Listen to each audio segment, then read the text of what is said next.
కర్కాటక రాశి వారికి ఈ వారం సాధారణమైనటువంటి గ్రహస్థితి గోచరిస్తూ ఉన్నది. జన్మకుజుని యొక్క దోషం ప్రబల అధికంగా ఉన్నది. అలాగే నవమ స్థానమందు గ్రహాలన్నీ కూడా సాధారణమైనటువంటి మిశ్రమ ఫలితాలను ఇస్తూ ఉండగా దశమ రవి యోగిస్తూ ఉన్నారు. అలాగే లాభస్థాన స్థితి గురుడు యోగిస్తూ ఉన్నారు. దశమ ఏకాదశాల్లో సంచరించేటువంటి చంద్రుడు యోగిస్తూ ఉన్నారు.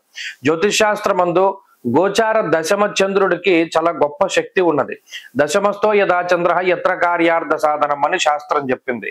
ప్రత్యేకించి చాలా కాలంగా అవ్వనటువంటి పనులు, ఎక్కువగా ఇబ్బంది పెడుతూ ఉన్నటువంటి పనులు ఏవైతే ఉన్నాయో, వాయిదాలు పడుతూ ఉన్నాయో, వాటిని ఆదివారము సోమవారం నాడు ప్రారంభించడం ద్వారా వాటిలో ఎటువంటి విఘ్నాలు లేకుండా దాన్ని పూర్తి చేయగలుగుతారు.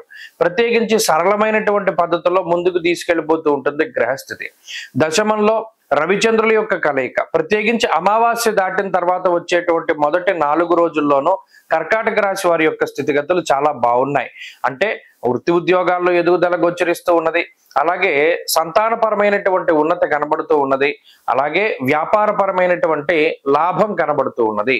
ఉద్యోగం కోసం ప్రయత్నం చేసేటువంటి వారికి మంచి ఉద్యోగం లభించడం, ప్రత్యేకించి కుటుంబం తాలూకు సపోర్టు, అలాగే ఎవరైనా ఒక మంచి రెఫరెన్స్, పలానా వాళ్ళ యొక్క సహాయ సహకారాలు నీకు లభిస్తాయి, నువ్వు వాళ్ళని అప్రోచ్ అవ్వు అన్నప్పుడు ఇలా రెఫరెన్స్ తో కూడి ఉన్నటువంటి ఉద్యోగాలను సంపాదించడము, ఇలా ఏదైనా సరే ఉన్నత స్థాయి వర్గం ప్రజల తాలూకు అండదండలు పుష్కలంగా లభిస్తూ ఉండడం, రాజకీయంగా పరపతి ఉన్నటువంటి వ్యక్తుల తాలూకు పరిచయాలు ఏర్పడుతూ ఉండడం, ఇలా జీవితంలో కొంత ఉన్నతమైనటువంటి స్థితి ఇతరుల వల్ల, వారి యొక్క ఇన్వాల్వ్మెంట్ వల్ల ఎక్కువగా జరుగుతూ ఉంటుంది. చాలా కాలంగా ఈ పని జరగట్లేదు, మీరు ఒకసారి చెప్పండి అని మీరు ఎవరినైనా అడిగినప్పుడు వాళ్ళు సానుకూలంగా స్పందించి మీ యొక్క పనులను పూర్తి చేయగలుగుతారు. ఇలా మీకు కొంత పని ఒత్తిడి తగ్గుతుంది, భారం తగ్గుతుంది. తత్ఫలితంగా కొంత మానసిక ప్రశాంతత ఏర్పడుతూ ఉంటుంది. ప్రత్యేకించి ఈ వారంలో ఆర్థిక పరిస్థితులు బాగున్నాయి. కొంత శారీరకమైనటువంటి ఒత్తిడి ఉన్నప్పటికీ, కొంత ఈ జన్మకుజుని యొక్క దోషం వల్ల ఇబ్బందులు ఉన్నప్పటికీ కూడా వాటిని అధిగమించగలుగుతారు.